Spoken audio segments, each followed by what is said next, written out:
అందరికీ నమస్కారం. శ్రీమద్ భగవద్గీత ఆధ్యాత్మిక రహస్యాలు అనే శీర్షిక ద్వారా శ్రీ త్రినాథ్ గారు ధారావాహిక ప్రసంగం చేస్తున్నారు. వారి ధారావాహిక ప్రసంగంలో ఈరోజు 290వ ప్రసంగం చేస్తున్నారు. శ్రీ త్రినాథ్ గారికి స్వాగతం.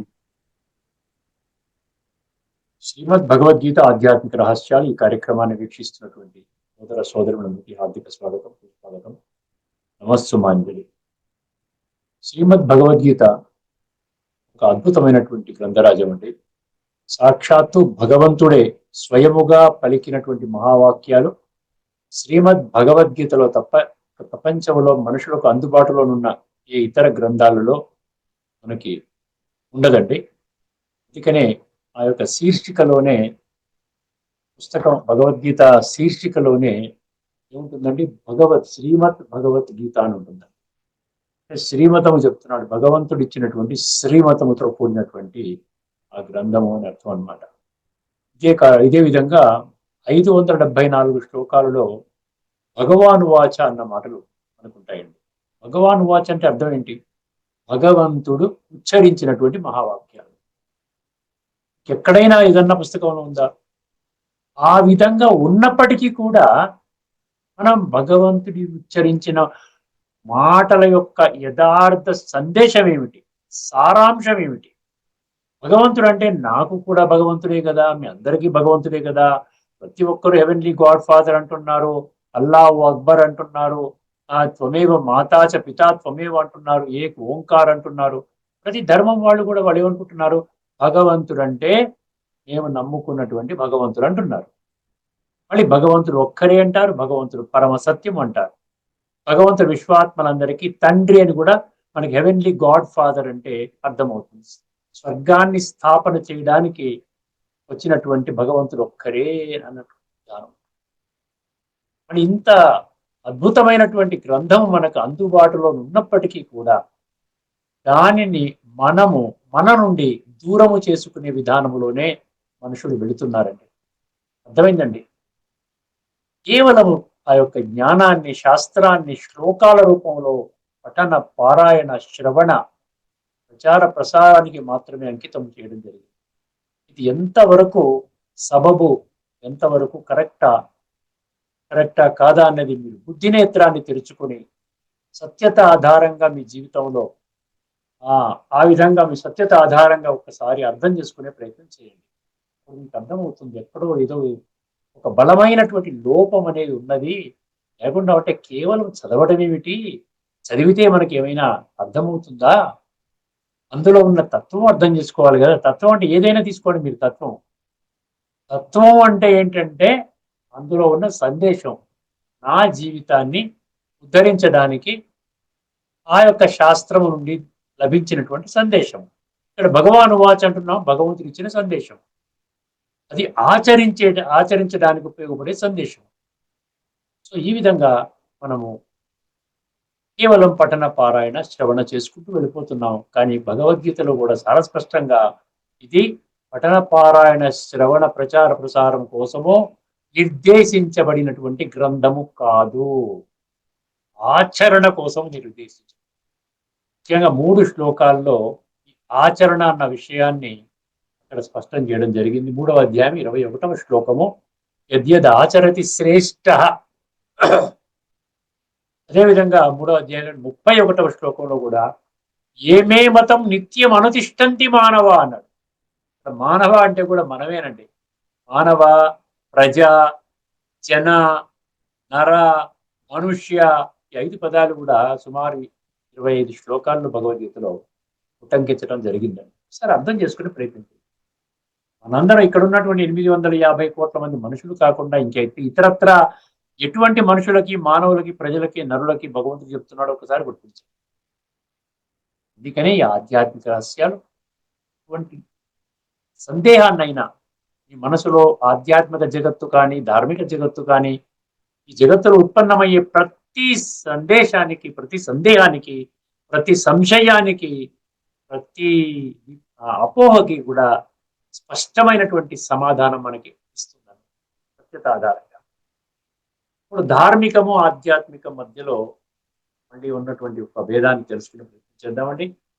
ఎన్నో భేదాలు ఉన్నాయి. ఇప్పటికే మనం సుమారు ఒక 70 ఎపిసోడ్స్ నుంచి మనం చర్చించుకుంటూ వస్తున్నాం.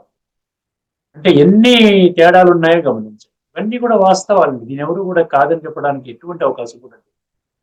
ముఖ్యంగా ఇప్పుడు ఈ ఎపిసోడ్ లో నేను ధర్మము అన్న ఒక పదాన్ని చర్చిస్తాను. ధర్మము అంటే ఏమిటి? మామూలుగా మనం ఏదో హిందూ ధర్మము, క్రైస్తవ ధర్మము అనేస్తుంటాం. ధర్మం అంటే అది కాదండి.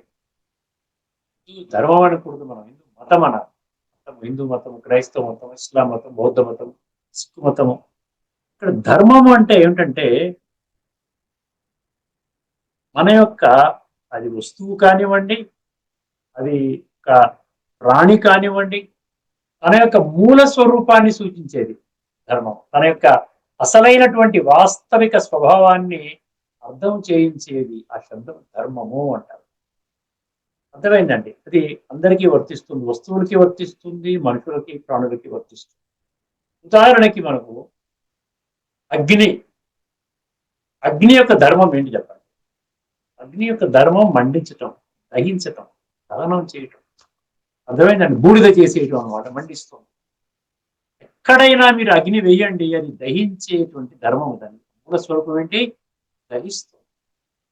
అదేవిధంగా జలము యొక్క ధర్మం ఏమిటి? అది దాన్ని ఏం చేస్తుంది? చల్లారుస్తుంది, శీతలము.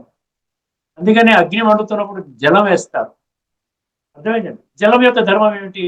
శీతలత్వము, చల్లదనము, ఆ యొక్క మండించే గుణాన్ని తగ్గించేటువంటి స్వరూపం అన్నమాట. అదే కదా అర్థము. ఇదే విధంగా మానవ ధర్మం ఏమిటి? మానవ ధర్మం ఏంటి? మానవులు ధర్మాధర్మ విచక్షణ లేకుండా జీవించేస్తున్నారండి ఈ రోజున. అంతా కూడా అల్లకల్లోలంగా ఉంది. అసలు ఎందుకు ఈ విధంగా ఉన్నారు? నిజంగా మనిషి పుట్టారా వీళ్ళంతా కూడా? చాటి మనిషిని పీడించేస్తున్నారు. ప్రపంచం అంతా అల్లకల్లోలం అయిపోయింది అంటూ ఉంటారు. మానవ ధర్మం అంటే ఏంటి? మానవ ధర్మం అంటే మంచిగా జీవించడం అండి. తల్లిదండ్రులు చూసుకోవడం, ఇంటిళ్ళ పాది చూసి మనం చక్కటి కర్మలు చేయటం, శ్రేష్టమైన కర్మలు చేయటం, సమాజాన్ని ఉద్ధరించే పనులు చేయటం, సమాజ సేవ చేయటము, ఇవన్నీ చెప్తారు కదా. మానవ కళ్యాణం, మానవ ధర్మం అంటారు కదా. అదే విధంగా ఆత్మధర్మం ఏమిటి? గీతలో ముఖ్యంగా ఆత్మజ్ఞానం కదా ఇవ్వటం జరిగింది. ఆత్మధర్మం ఏమిటి? ఆత్మలో ఉన్న మూల గుణాలు. అర్థమైందండి? మూల గుణాలు, ముఖ్యంగా 7 గుణాలు. అర్థమైందండి? శాంతి, పవిత్రత, శక్తి, జ్ఞానము, ఆనందము. అర్థమైంది? ఇవన్నీ కూడా ఆత్మకు గుణాలు. ఈ ఆత్మధర్మములో ఉండండి అంటున్నాడు భగవంతుడు. ఆత్మధర్మమే, ఆత్మ అంటే స్వధర్మం అనే పదం వచ్చింది ఇక్కడ. అర్థమైందండి? స్వధర్మము, మళ్ళీ పరధర్మం అన్నాడు. అక్కడ కూడా ధర్మం అనే పదం వాడాడు. స్వధర్మము అంటే ఏమిటి? ఆత్మధర్మం. పరధర్మం అంటే ఏమిటి? దేహధర్మం. మనం అనుకున్నట్టుగా పరధర్మం అంటే పరోధర్మము, స్వధర్మం అంటే మన సొంత ధర్మం. ఇది కాదండి, అది భాషకారులు రాసుకున్నారు అర్థం కాక. అర్థమైందండి? స్వధర్మము అంటే ఆత్మధర్మము. ఆత్మధర్మములో ఉండవయ్యా అంటే అర్థం ఏమిటి? నిరంతరము శాంతిని అనుభవం చేయటం, నిరంతరము ఆనందాన్ని అనుభవం చేయటం, పవిత్రత అనే గుణాన్ని ధారణ చేయటం. ఆత్మశుద్ధి అంటాం కదా. అంటే ఏంటి? ఎక్కడి నుంచి వస్తుంది ఆత్మశుద్ధి? పవిత్రత. సో ఈ గుణాలను మనం ధారణ చేస్తే మన స్వధర్మంలో ఉన్నట్లు. అర్థమైందండి? ఇది ధర్మం. ఈ ధర్మాన్ని మనం ఏం చేసాం? విడిచిపెట్టేసాం. ధర్మాన్ని విడిచిపెట్టేసాం. ధర్మం అంటే ఒక మతం అనుకుంటున్నాం. కానీ దాంట్లో ఉన్నటువంటి అసలైనటువంటి స్వభావాన్ని నిలబెట్టేది కదా ధర్మము. ఆ స్వభావం కూడా మనం తెలుసుకునే ప్రయత్నం కూడా చేయట్లేదు కదా. ఎందుకు చేయట్లేదంటే బుద్ధినేత్రాన్ని మూసుకున్నాము. సత్యత ఆధారం మనకు అవసరం లేదు. కేవలము దేహము, నేను దేహం అనేటువంటి భ్రాంతిలో పడిపోయి ఈ దేహం యొక్క యజమాని అయినటువంటి ఆత్మ ఈ యొక్క జ్ఞానాన్ని భగవంతుడు స్పష్టంగా ఇస్తున్నాడు. గీతలో ఎంత స్పష్టంగా ఇచ్చాడు? 46 శ్లోకాలు నేను ఐడెంటిఫై చేశాను. నీవు ఆత్మవి, శరీరము నీది, ఆత్మ వేరు, శరీరం వేరు, పుట్టినవాడు మరణిస్తాడు, మరణించిన వాడు మళ్ళీ జన్మ తీసుకుంటాడు. అర్థమైందండి? ఆత్మ అవినాశి, ఎప్పటికీ కూడా దానికి మరణం అంటూ లేదు, వినాశనం అంటూ లేదు. జాయతే మ్రియతే వా కదా, చాలా ఫేమస్ అండి. 2వ అధ్యాయంలోని 20వ శ్లోకం. జాయతే మ్రియతే వా కదాచిత్ నాయం భూత్వా భవిత వాన భూయ అజో నిత్య శాశ్వతో అయం పురాణం. అజో నిత్య శాశ్వత అయం పురాణం 4 సార్లు చెప్పాడు. 4 అంతే ఒకటే మీనింగ్. అజో అంటే జన్మ, ఆత్మకి జన్మ లేదు. ఆత్మకి జనన మరణ చక్రంలోకి ఆత్మ రాదు. ఆత్మ ఎప్పటికి ఉంటుంది. ఎప్పుడో ఎప్పుడో ఎప్పుడో ఎన్నో కింద ఎప్పుడో వచ్చేసింది అది. భగవంతుడు క్రియేట్ చేశాడు. ఎలా వచ్చింది అవన్నీ అవసరం లేదు. ఆత్మకి జననము లేదు, మరణము లేదు. జాయతే మ్రియతే వా కదాచిత్ అంటే ఏ కాలమందైనా అంటాడు. ఆయన భూత్వా భవితావా భూయ అంటే ఏంటి? ఇప్పుడు ఉన్నది, తర్వాత పోతుంది, మళ్ళా ఫ్యూచర్ లో వస్తుంది. ఇది కూడా లేదు. అజో నిత్య శాశ్వతో అయం పురాణో అన్నాడు. హన్యతే హన్యమానే శరీరే. ఇది దీనిని మనము వినాశనము చెయ్యలేము. హన్యతే అంటే చంపలేము. ఆత్మ చావదు. అర్థమైందండి. హన్యమానే శరీరే అన్నాడు. శరీరం మాత్రం పోతుంది అన్న. అయినా అలాంటి వజ్రము లాంటి ఆత్మ యొక్క ధర్మాన్ని మనం మర్చిపోయాం. ఆత్మని మర్చిపోయాం, ఆత్మ ధర్మాన్ని మర్చిపోయాం. మానవ జన్మ అంటున్నాం, మళ్ళీ మానవ ధర్మాన్ని మర్చిపోయాం. మానవ ధర్మం అంటే ఏంటంటే, ధర్మం అంటే ధారణ. గుర్తుపెట్టుకోండి, ధర్మం అంటే ధారణ. మనం చక్కటి మార్గంలో ఆ విధంగా జీవించేటువంటి కళను నేర్పిస్తోంది అనమాట ధర్మం అనేటువంటి ఒక పదం. అర్థమైందండి. అందుకనే ఇప్పుడు ఆధ్యాత్మిక కోణములు అర్థం చేసుకున్నప్పుడే మీరు స్వధర్మము అన్న పదము, ఆ ఆత్మధర్మం అన్న పదము అర్థం చేసుకుంటారు. దాని ప్రకారంగా ఆత్మ స్వధర్మములో ఎటువంటి దివ్య గుణాలు ఉన్నాయో, దివ్య శక్తులు ఉన్నాయో, ఇది జ్ఞానం ఆధారముగా మనం ధార్మికంలో ఇటువంటివి ఏమి చర్చ ఉండదండి. మనం ఎవరు ఏది చెబితే దాన్ని మన బుద్ధిని వాడుకునేటువంటి అవకాశం కూడా ఇవ్వరు. ఎవరు ఏది చెప్తే అది ఓకేనండి, మీరు చెప్పిందే కరెక్ట్ అనుకో వెళ్ళిపోతున్నాం. వాళ్ళు కూడా స్వర్గంలోకి రారు. వాళ్ళ మాటలు విన్న మనం కూడా స్వర్గంలోకి రాము. ఎందుకంటే ఇక్కడ ఆత్మ శుద్ధి చేసుకునేటువంటి వాళ్ళు మాత్రమే రేపు రాబోయేటువంటి స్వర్గంలోకి వస్తారు. అందుకనే కొద్దిమంది మాత్రమే తెలుసుకుంటారు అంటాడు. ఇప్పుడు మనము ఈ విషయాన్ని పక్కన పెట్టుకుని ఇప్పుడు మనం ముఖ్యమైన అంశం ఏంటంటే కర్మ చెయ్యండి, కర్మ ఫలితాన్ని. ఈ యొక్క దీంట్లోనే ప్రక్రియలోనే మనం ఎక్కడ వస్తున్నామంటే 18వ అధ్యాయంలోకి ఎంటర్ అయ్యామండి. 18వ అధ్యాయంలో చాలా విషయాలు తెలుసుకున్నాము. చివరికి ఏంటంటే త్యాగము సన్యాసం అన్న విషయంతో మనం ప్రారంభించుకున్నాం. దాని యొక్క విశిష్టత. త్యాగం అంటే ఏంటి, సన్యాసం అంటే ఏంటి? సన్యాసము అంటే ఏమిటి? సన్యాసం అంటే మన ఆత్మలో ఉన్నటువంటి అవగుణాలని తొలగించుకోవటము. అర్థమైందండి. సన్యాసస్తు మహాబాహో ఏం చెప్పాడండి? సన్యాసము మరియు త్యాగం అంటే ఏంటి? కర్మ చెయ్యండి కానీ కర్మ ఫలితాన్ని సన్యసించండి. అర్థమైందండి. తత్వం దీని గురించి చెప్తున్నాడు అనమాట. ఏం చెప్పాడు అక్కడ? కామ్యానాం కర్మణాం న్యాసం సన్యాసం కవయో విదుహు అన్నాడు. సన్యాసము త్యాగం రెండు విషయాలు నాకు అర్థం చేయించాడు. అడిగితే అర్జునుడు చాలా చక్కగా ఎన్ని శ్లోకాల ద్వారా చెప్తున్నాడో గమనించాడు. సన్యాసం అంటే ఏమిటి, త్యాగం అంటే ఈ రెండింటి మధ్య భేదం. అర్థమైందండి. కామ్య కర్మలు అంటే ఏంటి? ఈ శరీరము ఇంద్రియాలు మనసు బుద్ధి ద్వారా అనుభవం చేసేటువంటి ఆత్మని విస్మరించి చేసేటువంటి కర్మలన్నీ కూడా డిజైర్ డ్రివెన్ యాక్షన్స్ అంటారు. అన్ని కూడా ఈ భౌతిక కోరికలు, వినాశనం అయ్యే కోరికలు. ఆత్మ ఇప్పటికీ కూలిపోయిందన్న సంగతి తెలియదు. అర్థమైంది. తెలిస్తే వెంటనే ఏమవుతారు? ఇవన్నీ విడిచిపెట్టేస్తారు. ఈ డబ్బు సంపాదన ఇవన్నీ విడిచిపెట్టేస్తారు. ఇవన్నీ ప్రయారిటీ కాదు. మీరు 100 కోట్లు సంపాదించుకున్నా భలే మీకు బ్రతికుండగా కొంచెం సంతృప్తి ఉండొచ్చు. 100 కోట్లు సంపాదించుకున్నాను, పర్వాలేదు, నా పిల్లలకు కూడా ఇబ్బంది లేదు, వాళ్ళ పిల్లలకి ఇబ్బంది లేదు, వాళ్ళ పిల్లలకి ఇబ్బంది, ఎన్నో తరతరాలుగా ఇబ్బంది లేదు. కానీ మన ఆత్మ యొక్క గతి ఏమిటి? దుర్గతి పాలైపోయింది, అధోగతి పాలైపోయింది. ఎందుకంటే ఆత్మ అధోగతిలోనే ఉన్నది. దాన్ని మనం సద్గతిలోకి మార్చుకునే, పురోగతిలోకి మార్చుకునే ప్రయత్నం చేయలేదు. భగవద్గీతలో భగవంతుడు చెప్పినప్పటికీ కూడా. అర్థమైందండి. ఆ విధంగా తెలుసుకున్నాం. ఇప్పుడు మనం ఎక్కడ ఏం తెలుసుకుంటున్నామంటే 18వ అధ్యాయంలోని గత ఎపిసోడ్ లో మనం ఏం తెలుసుకున్నామంటే ఈ ప్రపంచంలో ఉన్న 2 గ్రూప్స్ లో కన్ఫ్యూజన్ ఉందండి. అది అస్పష్టత ఏమిటంటే కొంతమంది ఏం చెప్తున్నారంట, మనీషిన అంటాడని తెలివైన వాళ్ళు, వివేకవంతులు కూడా ఏం చెప్తున్నారంట, కర్మలు మానేయండి అంటున్నారంట. కర్మలు మానేయండి. ఎందుకంటే కర్మ చేసినట్లయితే ఈ కలియుగం మీకు అంతిమ సమయంలో కర్మ చేసినట్లయితే ఆత్మ ఇప్పటికీ కూలిపోయింది, ఇంకా పాడైపోతుంది, బంధనంలోకి వెళ్ళిపోతాము. బాండేజ్, కార్మిక్ బాండేజ్ అంటారు. ఆ బాండేజ్ లోకి వెళ్ళిపోతాము. కాబట్టి మీరు ఇంకా కర్మలు ఆపండి బాబు, చేయకండి అంటే ఏమనుకుంటున్నారు వాళ్ళు? ఇల్లు వాగిని విడిచిపెట్టి వెళ్ళిపోతున్నారు. దాన్ని సన్యాసించటం అంటున్నారు, కర్మ సన్యాసం. ఆ విధంగా అర్థం చేసుకున్నారండి. ఇప్పుడు వర్తమానంలో ఎన్నో వేల సంఖ్యలో, లక్షల సంఖ్యలో సాధువులు, సన్యాసులు, ఇదంతా భగవద్గీతలో చెప్పిన భగవంతుడి మహావాక్యాలను అపార్థం చేసుకున్నారు. విరుద్ధంగా నడుస్తున్నారు. దీనిలో ఎటువంటి అసత్యం లేదండి, తిరుగులేని తిరస్కరించిన సత్యం. ఇందులో అనేక శ్లోకాల ద్వారా ఇప్పటికీ మనం చర్చించుకున్నాం. అంటే ఉన్నమాట ఉన్నది ఉన్నట్టు చెప్పాలి కదా. భగవంతుడు ఏ శ్లోకంలో చెప్పాడు, నువ్వు కర్మని విడిచిపెట్టేవయ్యా అని చెప్పి. కర్మని విడిచిపెట్టు, భార్య పిల్లలు విడిచిపెట్టు, వాళ్ళందరినీ వదిలేసే, వాళ్ళ మానాన్ని వాడు పడు. భగవంతుడు అందరికీ కూడా తండ్రి అన్నప్పుడు, నీ భార్యకి తండ్రి, నీ పిల్లలకి తండ్రి, నీ మనవలకి తండ్రి, మనవడానికి తండ్రి, అత్తగారికి మామగారికి తల్లి, అందరికి తండ్రి కదా. వాడు ఆ పరమాత్మ సంతానాన్ని ఒక గ్రూప్ ను విడిచిపెట్టి నువ్వు ఏదో పొందుతామని వెళ్ళిపోతున్నావు కదా, ఎంతవరకు కరెక్ట్ ఆలోచించాలి. అర్థమైందండి. అందుకని రెండవ వర్గం ఏం చెప్పింది, యజ్ఞదాన తపకర్మ నా త్యాజ్యం అన్నాడు.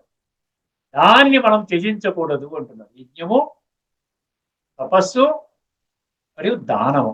యజ్ఞ దాన తపస్సు. యజ్ఞం ఏం చెప్తోంది, నీ మనోవికారాలని స్వాహా చేసేయండి, అది యజ్ఞం చెప్తోంది. రాజస్వ అశ్వమేధ అవినాశి రుద్ర గీతా జ్ఞాన యజ్ఞం చెప్తోంది. అదేవిధంగా దానం ఏం చెప్తోంది, నీవు నీలో ఉన్న మనోవికారాలు యజ్ఞము ద్వారా దానం చేసిస్తావు కాబట్టి, దేని ద్వారా, ఆత్మజ్ఞానం ద్వారా నువ్వు పొందుతావు కాబట్టి, ఈ యొక్క తెలుసుకుంటావు, మంచి ఏంటి, చెడు ఏంటి, విషయ వికారాలు ఏంటి, దివ్య గుణాలు ఏంటి, అసుర గుణాలు ఏంటి, ఇవన్నీ తెలుసుకుంటావు. తెలుసుకొని యజ్ఞము ద్వారా నువ్వేం చేస్తావు, స్వాహా చేస్తావు, పునీతుడు అవుతావు, ఒక ఆత్మజ్ఞానిగా మారుతావు.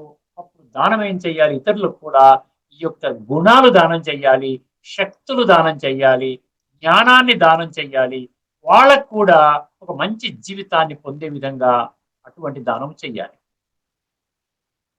తపస్సు ఏం చెప్తుంది, మూడు రకాల: శారీరక తపస్సు, మానసిక తపస్సు, వాచక తపస్సు.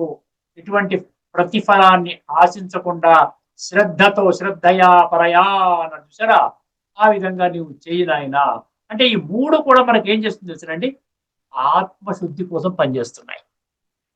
ఆత్మలో ఉన్న మలినాన్ని కడిగే విధంగా, ఆత్మలో జన్మజన్మలుగా మనము చేసిన భ్రష్ట కర్మల ఆధారంగా పేరుకుపోయిన కుళ్ళు సంస్కార, దాన్ని ఆధ్యాత్మికంగా ఏమంటాడు, తమో ప్రధాన సంస్కారాలు, తామసిక ప్రధాన సంస్కారాలు.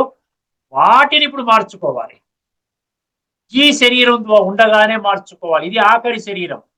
పురుషార్థము చేసుకోవడానికి ఇంకొక శరీరం మనకి దొరకదు. గుర్తుపెట్టుకోండి, ఇది తిరుగులేని తిరస్కరించలేని సత్యం.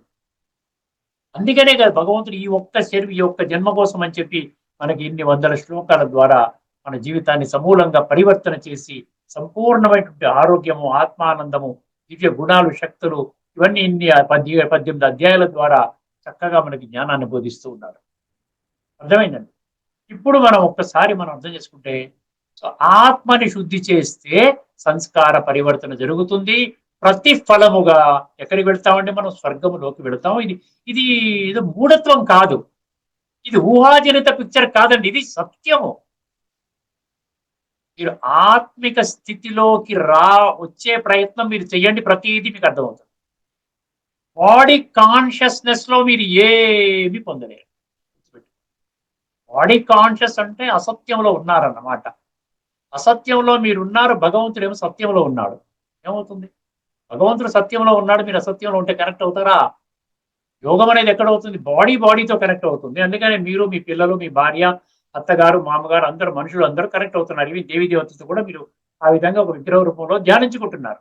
ఒక ధర్మపితని వాళ్ళు కూడా కనబడుతున్నారు, వాళ్ళు కూడా ఒక దేహదారులు. దేహదారులు, నేను దేహం అనేటువంటి ఒక భ్రాంతిలో పడిపోయి ఆత్మల తండ్రి అయిన పరమాత్మని మనం కనెక్ట్ చేసుకోగలుగుతామా? సింపుల్ సైంటిఫిక్ ఫార్ములా కదా, సింపుల్ సైన్స్, మ్యాథమెటికల్ ఫార్ములా ఇది. భగవంతుడేమో నిరాకారుడు, పరమాత్మ అని అన్నాము, ఈశ్వరుడు అన్నాం, భగవంతుడు అంటున్నాం, విశ్వాత్మలందరికీ తండ్రి అంటున్నాం, పితాహమస్య జగత అంటున్నాం కదా, చాసి లోకస్య చరాచరస్య.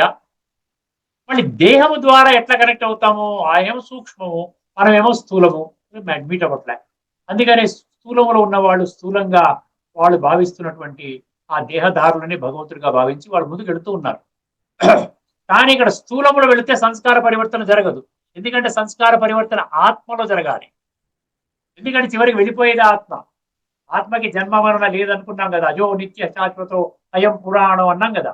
మరి అలాంటప్పుడు ఆత్మని మనం విస్మరించి శరీరము ద్వారా గొప్ప పూజలు చేసినా పర్వాలేదు, గొప్ప యజ్ఞాలు, యాగాలు, జపాలు, తపాలు, వ్రతాలు, నోములు చేసినప్పటికీ కూడా ఆత్మలో ఉన్న పుండు తొలగదు. ఇది ఫార్ములా, ఇది ఒక సైన్స్, స్పిరిచువల్ లా, చట్టం అన్నమాట. లా అంటే అదే కదా, ఎనాక్ట్మెంట్. భగవంతుడు చెప్పినట్టు ఇదంతా.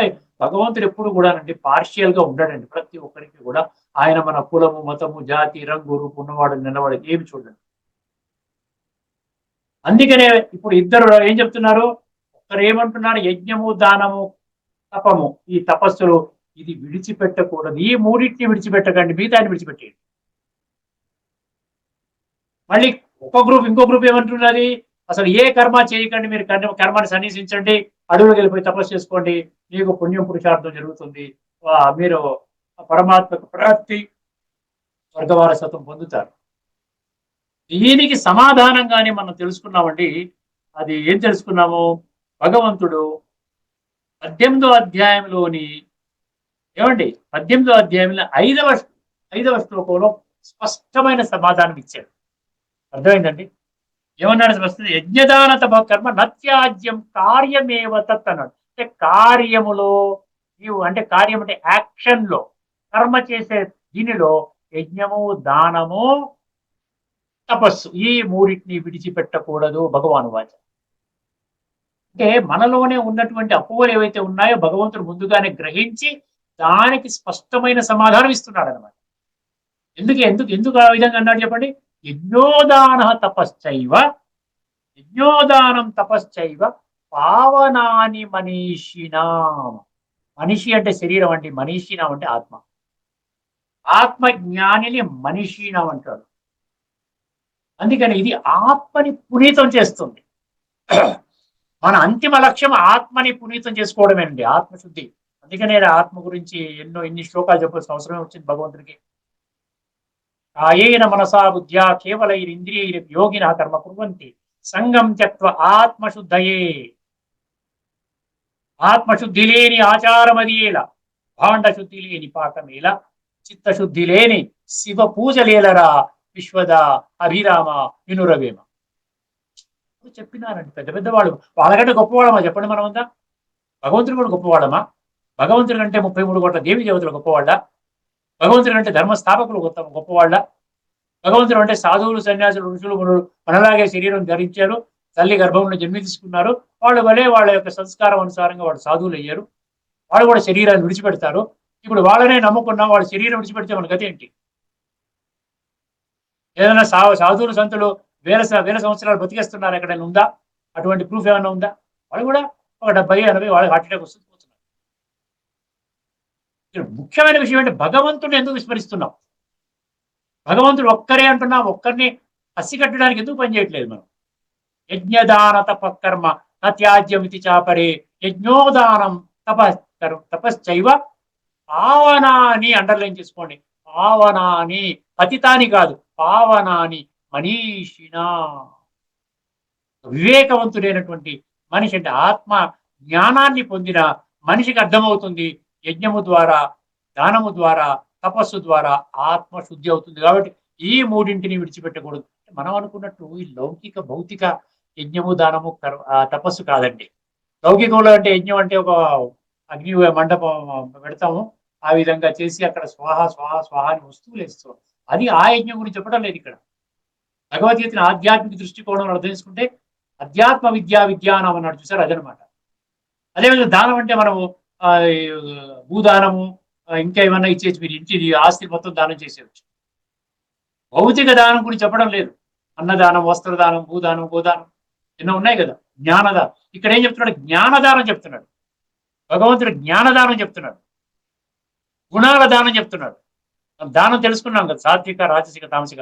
ఒకసారి మళ్ళొకసారి మీరు చదువుకోండి. గీతలో ఇప్పుడు చెప్పిన తర్వాత మీరు అర్థం చేసుకున్న వాళ్ళు ఇప్పుడు గీతా పుస్తకం చదువుకున్నారు, మీకు ఈజీగా అర్థమవుతుంది ఎక్కడ మిస్టేక్ జరుగుతోంది అనేది కూడా స్పష్టం అవుతుంది. మనం భగవాను వాచ విషయాన్ని మనం స్పష్టంగా తెలుసుకునే ప్రయత్నం చేస్తున్నాం. అర్థమైందండి. పావనాని మనీషినా అన్నాడు. సో ఆ విధంగా పావన. ఇప్పుడు మనం ఏం చేద్దామంటే దీన్నే స్పష్టం చేస్తూ ఉన్నాడండి, దీన్నే స్పష్టం చేస్తున్నాడు. మరొక శ్లోకం మీ ముందు ఉంచబోతున్నాను, జాగ్రత్తగా వినండి. ఇది 18వ అధ్యాయంలోని 6వ శ్లోకం. భగవంతుడు ఒకటికి 2 సార్లు చెప్తే గానీ మన బుద్ధిలో కూర్చోదండి. అదే రిపీట్ చేస్తూ ఎందుకు రిపీట్ చేస్తున్నాడు అనుకుంటారు. ఇప్పుడు నువ్వు ఆత్మవి, నువ్వు ఆత్మ ఇన్ని శ్లోకాలు ఎందుకు చెప్పాడు? నేను పరమాత్మని 100 శ్లోకాలు చెప్పాడు. నాకు శరీరం లేదని చెప్పాడు. నేను త్రిగుణాలలోకి నేను రాను. నేను కాలచక్రంలో నా పాత్ర ఉండదు. నేను త్రిగుణాతీతుణ్ణి, ద్వంద్వాతీతుణ్ణి, నేను పతిత పావనుణ్ణి, నేను అందరి యొక్క పాపాలని కడిగేవాణ్ణి, ఇన్ని కోణాలను దివ్య గుణాల సాగరుణ్ణి, సర్వశక్తివంతుణ్ణి, విశ్వాత్మలందరికీ తండ్రిని, నేను ఒక్కడినే సత్యాన్ని, ఇన్ని కోణాలు ఎందుకు చెప్పాలి? ఏదైనా ఒక్క కోణం అన్నా మీ బుద్ధినేత్రం తెరిపిస్తుందేమో ఒక ఆయన యొక్క ఆలోచన, ఆవేదన అనుకోండి. భగవంతుడి యొక్క తాపత్రయం. మళ్ళీ ఇదే పాయింట్ మళ్ళీ రిపీట్ చేస్తున్నాడు. గమనించండి. ఏతాన్యపితు కర్మాణి సంగం త్యక్త్వా ఫలాని చ. చాలా ఈజీ అంటే అర్థం చేసుకోవడం. మనకి ఏంటంటే ఒక దృఢ నిశ్చయం కావాలి. పరమాత్మ ప్రాప్తి ఇప్పుడు పొందేటువంటి సువర్ణ అవకాశం ఇప్పుడు లభిస్తుంది. కొన్ని లక్షల మంది అద్భుతమైన జీవితాన్ని జీవిస్తున్నారు. వాళ్ళకి ఏ చదువు లేకపోయినా కూడా ఇప్పుడు ఈ మా రాజయోగ సెంటర్ ముఖ్య శాసకురాలు ఇంతకుముందు ఇప్పుడు చెప్పడం జరిగింది. జానకి దాదీజీ అంటే 104 సంవత్సరాలు బ్రతికారు. ఆవిడ 3వ తరగతి ఫెయిల్ అయ్యారు. ఏ చదువు లేదు. ఇక్కడ చదువుతో సంబంధం లేదు, శాస్త్రజ్ఞానంతో సంబంధం లేదు. కేవలము ఏమి కావాలి? సత్యత ఆధారంగా నా జీవితాన్ని మలచుకుంటానన్నట్టు ఒక ఆలోచన ఉంటే చాలు. అంతే. 3వ తరగతి ఫెయిల్ అయిన వాళ్ళు 104 సంవత్సరాలు బ్రతికారు. బాగా చదువుకున్న వాళ్ళు 70కో 60కో హార్ట్ అటాక్ వచ్చిపోయారు. నిండు నూరేళ్ళు అంటున్నావు. నిండు నూరేళ్ళు దాటిన తర్వాత మళ్ళీ 103 దాటిన తర్వాత 104వ సంవత్సరంలో పరమపదించారు. అందుకని ఇక్కడ ఏతాన్యపితు కర్మాణి సంగం త్యక్త్వా ఫలాని చ. తర్వాత ఏమన్నాడు? కర్తవ్యానీతి మే పార్థ నిశ్చితం మతముత్తమం అన్నాడు. ఒకసారి పదవిచ్ఛేదన చేసుకుందాం. ఏతాన్యపితు కర్మాణి అంటే ఏంటి? ఏతాని అంటే ఇప్పుడు చర్చించుకున్నాం కదా. ఏమిటి? యజ్ఞము, దానము, తపము. యజ్ఞము, దానము, తపస్సు 3 చర్చించుకున్నాము. ఏతాని అపితు కర్మాణి. కర్మాణి అంటే ఇటువంటి శ్రేష్టమైన ఆత్మని శుద్ధి చేసేటువంటి కర్మలు ఏవైతే ఉన్నాయో, రాజయోగం మొదలు ఉదాహరణకి, ఇటువంటి అన్ని ఆత్మని పునీతము చేసే కర్మల్ని విడిచిపెట్టకండి అంటారు. దయచేసి విడిచిపెట్టకండి, దీన్ని తేలికగా తీసుకోకండి. కానీ ఒక్క కండిషన్ పెట్టాడు అక్కడ. మీరు దీన్ని ఆచరించి ఫలితాన్ని విడిచిపెట్టేయని అన్నారు. అదే ఏతాన్యపితు కర్మాణి సంగం త్యక్త్వా ఫలాని చ. సంగం అంటే ఆసక్తి. సంగం అంటే 2 విషయాలు. ఒకటేమో అటాచ్మెంట్. అటాచ్మెంట్ అంటే ఈగోయిస్టిక్. నేనే బాడీ కాన్షియస్ లో నేనే చేస్తున్నాను, నేను గొప్పవాడిని, నేను బాగా చెప్తున్నాను, నేను గొప్ప ప్రవచనకర్తని, లేకపోతే నేను చాలా గొప్పవాడిని. ఏమి అవసరం లేదండి. భగవంతుడు చెప్పిన మాటలని మీకు అందిస్తున్నాను, కానీ నేనేమి zero. I'm a big zero. అర్థమైంది? ఇక్కడ ఐఆమ్ ద డూయర్ అనుకోవడం అనేది అది ఈజీఓ అంటే ఎడ్జ్ గాడ్ అవుట్. భలే మనకి పేరు ప్రతిష్ట రావచ్చు, నలుగురు సన్మానం చేయొచ్చు, 4 బిరుదులు ఇవ్వచ్చు, కంకణాలు వేయచ్చు, గొప్పగా చేసుకోవచ్చు. దాని వల్ల ఆత్మ సంస్కరించబడదు. భగవంతుడు ఆత్మని సంస్కరిస్తున్నాడంటే దానికంటే గొప్ప సన్మానం ప్రపంచంలో ఇంకా ఎవ్వరు కూడా ఇవ్వలేరు. ఎంత భారతరత్న ఇచ్చినా కూడా ఈ రత్నాన్ని శుద్ధి చేసేటువంటి ఆత్మ అనేటువంటి రత్నాన్ని శుద్ధి చేసే శక్తి వాళ్ళకు కూడా లేదు, ఇచ్చిన వాళ్ళకి. ఏతాన్యపితు కర్మాణి. ఏతాని అంటే ఈ 3. అపితు కర్మాణి. కర్మాణి అంటే మిగతా అన్ని కర్మలు, ఆత్మని శుద్ధి చేసే కర్మలు ఏవైతే ఉన్నాయో వీటిని త్యజించకండి, వీటిని ఆచరించండి. ఏమన్నాడు? సంగం త్యక్త్వా ఫలాని చ. సంగం అంటే ఆసక్తి, మరియు ఫలం అంటే రిజల్ట్. ఆ యొక్క కర్మ యొక్క రిజల్ట్ ని కూడా మీరు మర్చిపోండి, విడిచిపెట్టండి, ఈశ్వరార్పణం చేసేయండి, భగవదార్పణం చేసేయండి. ఏతాన్యపితు కర్మాణి సంగం త్యక్త్వా ఫలాని చ. ఫలం అన్నాడు కదా, కర్మ ఫలం అన్నమాట. మనం యజ్ఞం చేసినా అదొక కర్మ, దానం చేసినా కర్మ, తపస్సు చేసినా కర్మ కదా. మీరు చేస్తూ పోండి, భగవంతుడు చెప్పిన మార్గం చేసుకుంటూ వెళ్ళిపోండి. సంగం త్యక్త్వా ఫలాని చ. తర్వాత ఏమన్నాడండి? కర్తవ్యానీతి మే పార్థ. ఇది నా కర్తవ్యము అన్న భావనతో చెయ్యండి. ఇది నా కర్తవ్యం, మీ కర్తవ్యం కాదు. మీ కర్తవ్యం మీకు అనిపిస్తే మీరు చేస్తారు. ఇది నాకు అనిపించింది కాబట్టి నేను చాలా సమయాన్ని స్పెండ్ చేస్తున్నాను. ఈ కర్మ నా ఆత్మని శుద్ధి చేస్తుంది, నా యొక్క సమయాన్ని సద్వినియోగం చేస్తోంది, వ్యర్థము లేకుండా చేస్తోంది, ఇంకా జ్ఞానాన్ని లోతుల్లోకి వెళ్ళేటువంటి అవకాశాన్ని కల్పిస్తోంది. ఎన్ని గుణాలు, ఎన్ని అడ్వాంటేజెస్ ఉన్నాయండి దాంట్లో. ఏతాన్యపితు కర్మాణి సంగం త్యక్త్వా ఫలాని చ. కర్తవ్యానీతి మే పార్థ, కర్తవ్యానీతి మే పార్థ, కర్తవ్యాని ఇతి, ఇది కర్తవ్యము అని భావించి చెయ్యాలంట. ఏదో క్యాజువల్ గా చేయటం కాదు, ఇది నా కర్తవ్యము. ఏమిటి నా కర్తవ్యము? యజ్ఞము, దానము, తపస్సు మరియు ఇతర కర్మలు, ఆత్మని శుద్ధి చేసేటువంటి కర్మలు నేను చెయ్యాలి, కానీ ఫలితాన్ని విడిచిపెట్టాలి. ఇది నా కర్తవ్యం అనుకుని చెయ్యాలి. కర్తవ్యానీతి మే పార్థ, కర్తవ్యానీతి మే పార్థ నిశ్చితం మతం ఉత్తమం అన్నాడు. ఇది నా ఉత్తమమైన నిశ్చయాత్మకమైన అభిప్రాయము. మతము అంటే శ్రీమతము, శ్రీమతం అంటే అభిప్రాయము. చెయ్యండి, ఫలితాన్ని విడిచిపెట్టండి. కర్తవ్యం, ఇది నా కర్తవ్యం అన్నటువంటి భావనతో చెయ్యండి. అర్థమైందండి? ఆ విధంగా చేసినట్లయితే మీ ఆత్మ శుద్ధి కాబడుతుంది. మీరు రాబోయేటువంటి స్వర్గములో, సత్య త్రేత యుగాలు అనబడే స్వర్గములో శ్రేష్టమైన జన్మలు పొందుతారు. ఇంతకంటే గొప్ప వారసత్వం దొరుకుతుందా చెప్పండి ఒకసారి.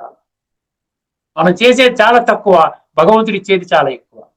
అయినా అర్థం కాకపోవటం వలన, ఆ దేహ భ్రాంతిలో ఈ విధంగా జీవితాన్ని గడపటం వలన మనం ఏం చేస్తూ నష్టపోతున్నాం. మళ్ళీ ఒకసారి ఈ శ్లోకాన్ని చదువుతాను, జాగ్రత్తగా వినండి. ఏతాన్యపితు కర్మాణి సంగం త్యక్త్వా ఫలాని చ. ఏమంటున్నాడు? మళ్ళీ ఇంతకుముందు చెప్పినట్టుగా యజ్ఞదాన తప కర్మ నత్యాజ్యం కార్యమేవ తద్యజ్ఞోదానం తప కర్మ పావనాని మనీషిణం అన్నాడు. ఇవన్నీ చెయ్యండి. ఇక్కడ కొంచెం ఎడిషన్ ఏంటన్నాడు?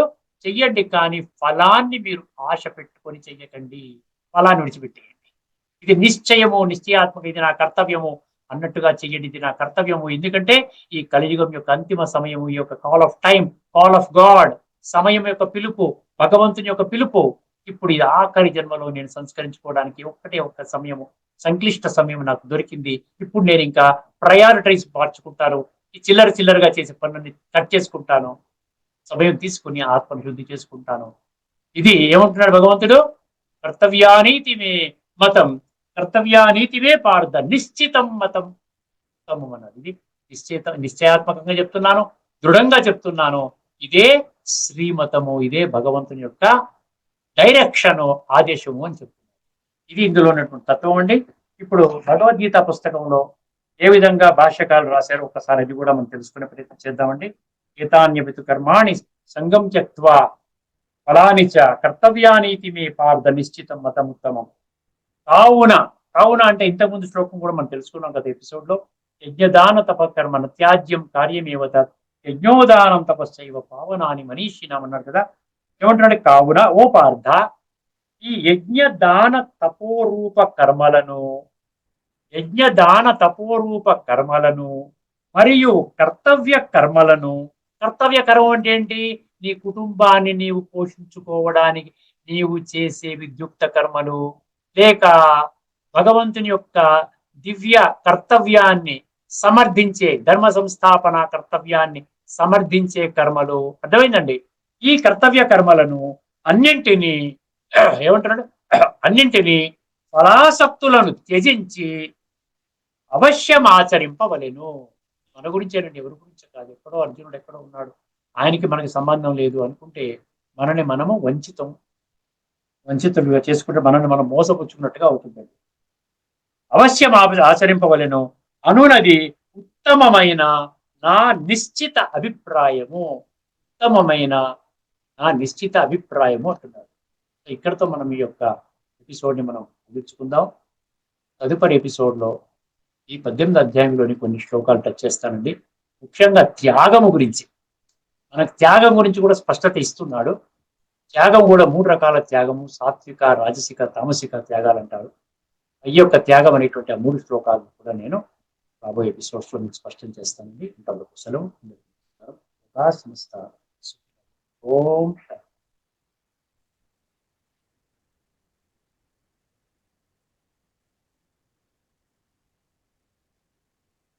శ్రీమద్ భగవద్గీత ఆధ్యాత్మిక రహస్యాలు,